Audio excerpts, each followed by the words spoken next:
there, I'm Jess and welcome to the Sallie Tomato YouTube channel. Here we teach sewing tutorials that are easy and fun to make with professional results. Today I'm going to show you how to make a trendy tote bag using my Anna bag pattern. I designed this pattern for beginners, so if you're just starting out on your bag making adventure, this is a great pattern to try.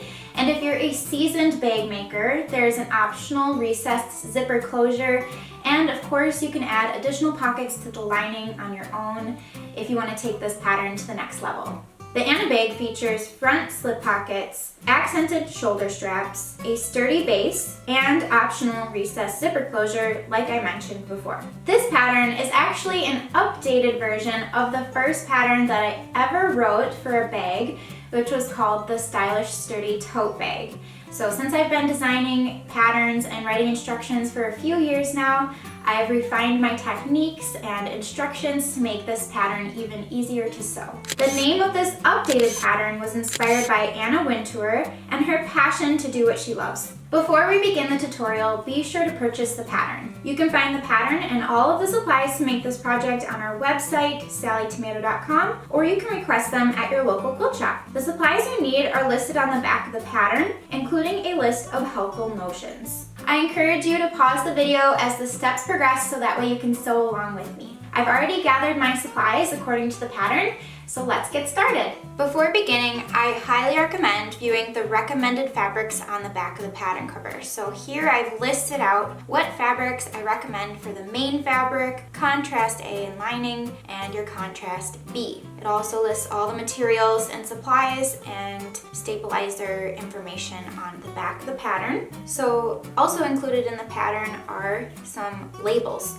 So as you cut out your pieces, you can pin a label to each piece with the name and the fabric type on it. So it's super helpful and easy to keep organized that way. So for my main fabric, I chose a cotton print. I chose this floral cotton, and this will be used for the top panel of the bag, so on the front and the back, this area here. Then for the contrast A and lining, so this fabric will be used for the contrast area, which is the front pocket and the back pocket, as well as the lining pieces, the narrow straps, and the optional recessed zipper and optional zipper tab. For the contrast B fabric, I also chose a quilt cotton, and I have this lovely stripe print here. So this will be the bottom panel, the wide straps on the tote bag, and then also there's accent along the pocket on the front and the back. So that's where that fabric will be used. And then you'll need some interfacing. I always like to use a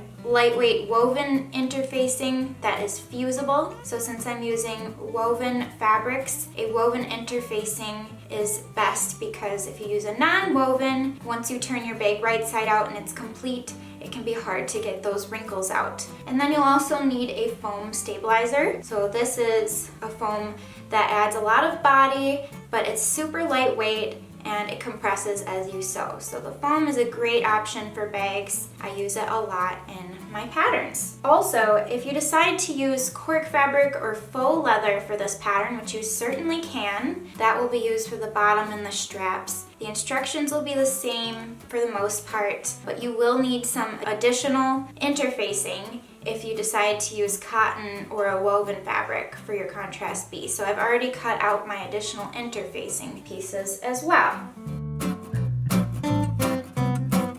First, we're going to start by centering and fusing the interfacing to the wrong side of each coordinating piece. So here I have my top panel and the coordinating piece of interfacing, and I'm just going to take my iron and see I have it against the wrong side with the bumpy side of the interfacing, that's the fusible, against the wrong side.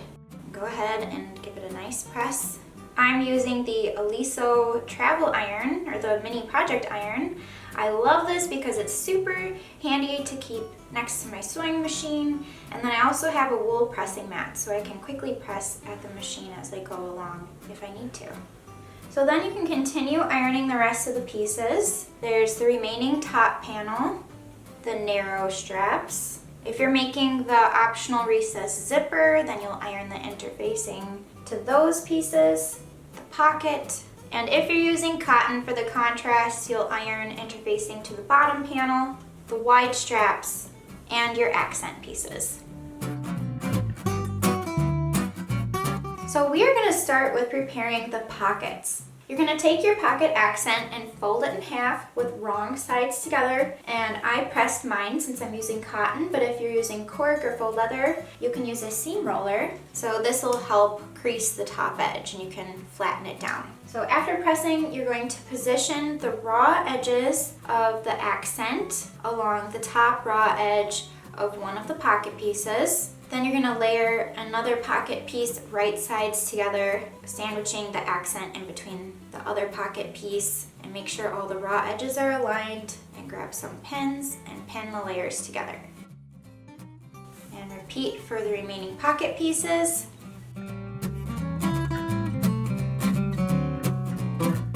Now with the machine, I'm going to stitch along that top edge with a 1/4 inch seam allowance. You can use a 1/4 inch foot, or I'm just going to follow along the guide on the needle plate of my sewing machine for the 1/4 inch seam allowance, since my needle is at center needle position. Now we're going to turn the assembled pocket right side out, and you can press along that seam that we just made. And you can press this at your iron, or grab a seam roller and roll the seam flat. This is a great tool to have at your sewing machine. Then top stitch a 1/4 inch from the seam.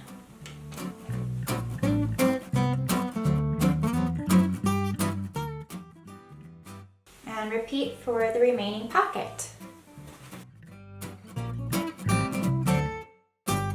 Next, we're going to prepare our straps. You're going to join 2 of your wide strap pieces by placing them right sides together, perpendicular to each other. And since I'm using stripes, I want my stripes to line up, and I have this theory to get them lined up perfectly. So you'll want to make sure that there's a little bit of overhang on each side of each strap, and the colors that overhang should be the same color. And you'll want the raw edge of the strap side to be lined up where the orange and the pink stripe meet. So I'm going to line that right side up, and then also the top horizontal edge should be even with the pink stripe overlapping around the outside. And then we're going to stitch from corner to corner at a diagonal seam here. And you could certainly mark this with a ruler and chalk, but I'm just going to eyeball it and line it up.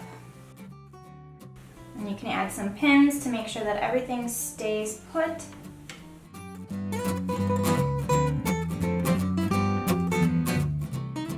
I'm going to open it up to see, and my stripes are perfectly in the rows, so it looks like a continuous striped piece.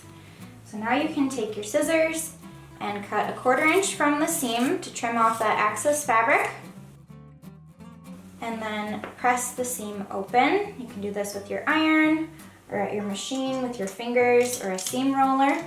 Then top stitch an 1/8 inch from each side of the seam.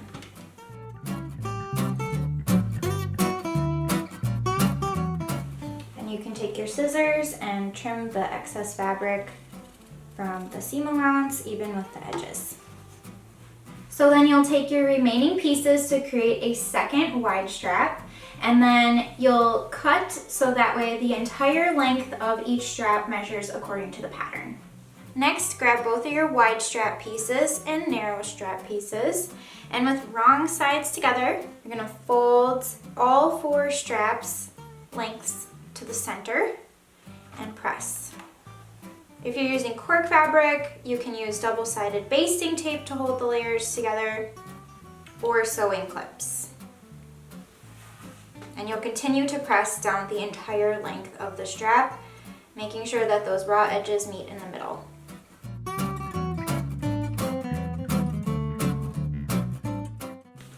Next, you're going to place the middle raw edges together, and you're going to center 1 narrow strap on top of 1 wide strap.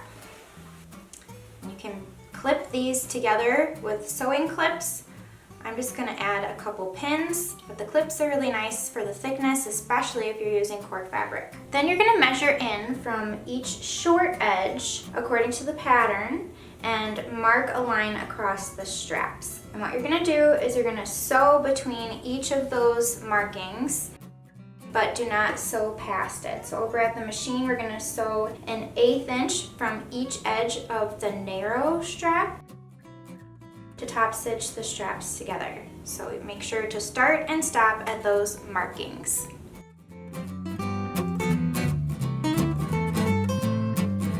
Next, you're going to center one pocket along the bottom edge of each of your top panels.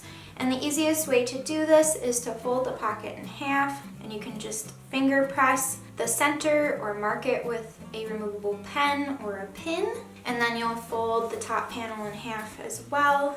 I'm just going to crease it along the bottom, and then you can match up those center points. Otherwise, you could certainly measure in from each side edge to make sure that it's in the center. Next, you'll top stitch the pocket in place 1/4 inch from the sides and the bottom edge from the pocket. Next, you're going to measure in according to the pattern from each side edge on each top panel and mark a vertical line. Then with the narrow strap face down, you're going to position one strap on each top panel with the outer edge of the strap against that vertical line that you just marked. So this will cover up the raw edge of the pocket and make sure that those short raw edges are even. And then you can use basting tape or pins to hold this in place. Make sure your strap isn't twisted, and then at the machine you're going to top stitch in place an 1/8 inch from the edge of the narrow straps, starting along the left side edge, and then sew across at that mark that you did before, and then you're going to sew down the opposite side, and you'll repeat to secure both ends of the strap to each top panel. So for the opposite strap, you'll start on the right side, sew up to the marking, across, and then back down the opposite side.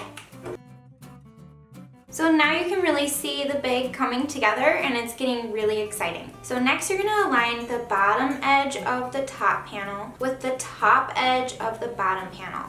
So you're going to place right sides together, align those raw edges, and you can use some sewing clips or pins to hold it in place.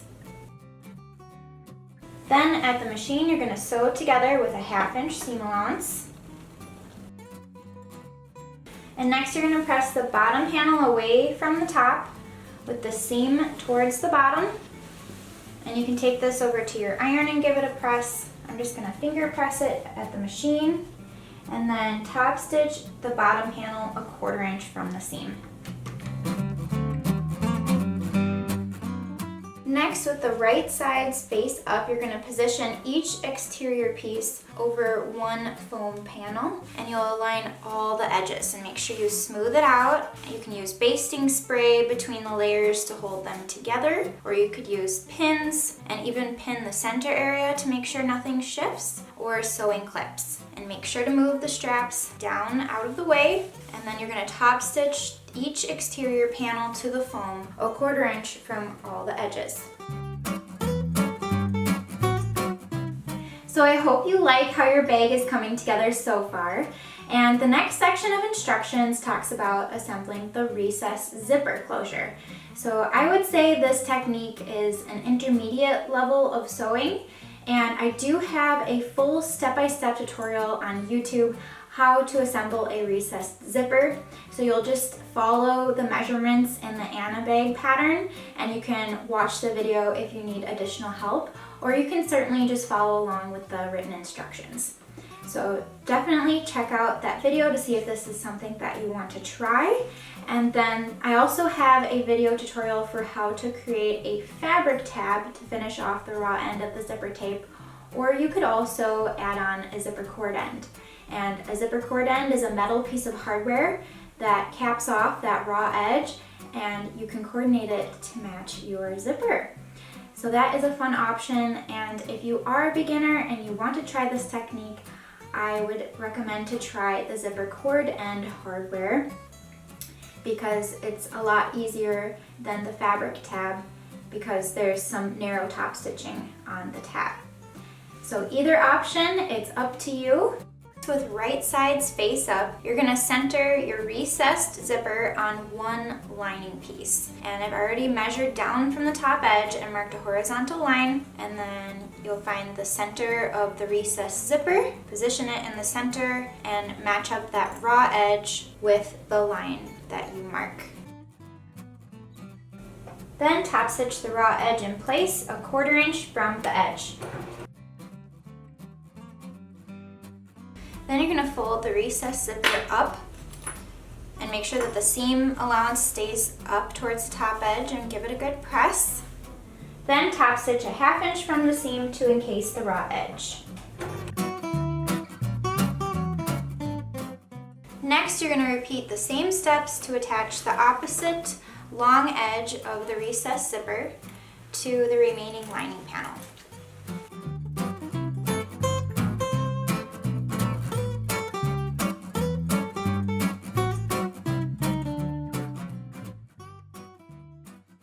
Next, take both of your exterior pieces and place them right sides together and align all the edges, and then also make sure that those side seams match up. And you can use sewing clips to hold it in place or pins.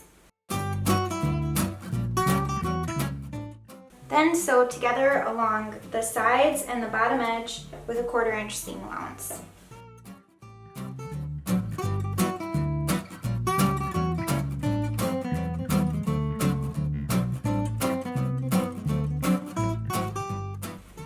Next, you're going to align all edges of the lining with right sides together and pin in place. Then you're going to sew together along the sides, starting at 1/4 inch seam allowance, and gradually increase to 1/2 inch seam allowance when you reach the bottom. Then you'll sew across the bottom with 1/2 inch seam allowance, leave a 5 inch section unsewn, and that will prepare the bag for turning later on. So you'll backstitch, leave an opening, backstitch, start again with 1/2 inch seam allowance, and you'll pivot, sew up the opposite side, and gradually decrease back down to a 1/4 inch wide seam allowance. Make sure you keep your zipper out of the way as you sew.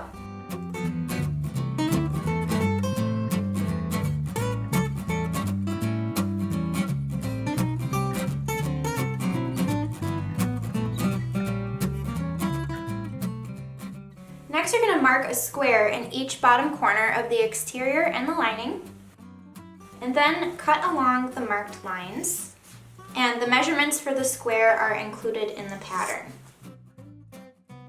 At this point, you can also trim the lining seam allowance to 1/4 inch wide all the way around, except for the 5 inch opening. You'll want to leave the full seam allowance, and that will help later on. Next, you're going to create a box bottom at each corner. So to do that, you're going to separate the layers of the exterior, and with right sides together, you're going to match the side seam with the bottom seam and align those raw edges. And you can add some sewing clips or pins, and then sew the layers together with a 1/4 inch seam allowance at each corner of the exterior, and use a 1/2 inch seam allowance for each corner of the lining. And make sure to backstitch. And after stitching, you can trim some of the seam allowance to reduce the bulk, but just be careful not to cut through your stitches. All right, so now we're going to turn the lining right side out, so you can unzip your zipper. Then grab your exterior panels, or your exterior part of your bag. Make sure the straps are tucked down inside, and then you're going to put the lining right sides together with the exterior. Make sure that your zipper is tucked down inside your bag, and first line up the side seams, and you can use pins or sewing clips to hold it in place, and then you'll line up the rest of the raw edges.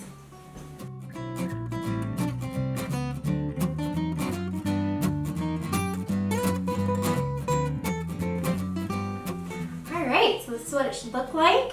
And you're gonna sew around the top raw edge with a 1/4 inch seam allowance.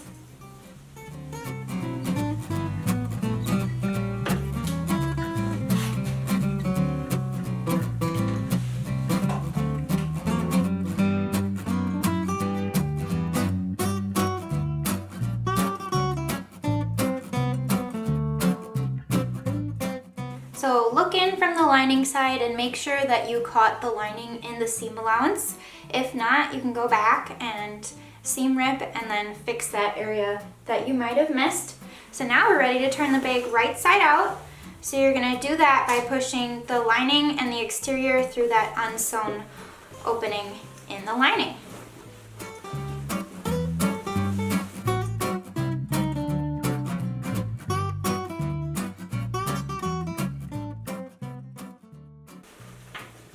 So now you can push the lining down into the exterior and make sure the zipper is out of the way.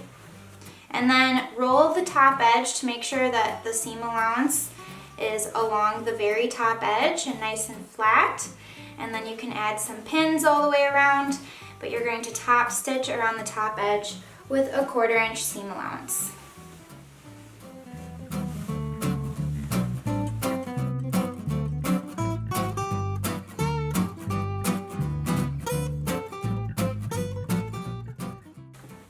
Alright, so the very last step is to pull out the lining, and you're going to either hand sew or top stitch this opening closed. So I just tuck in the raw edges so that way the folds are even, and add some pins.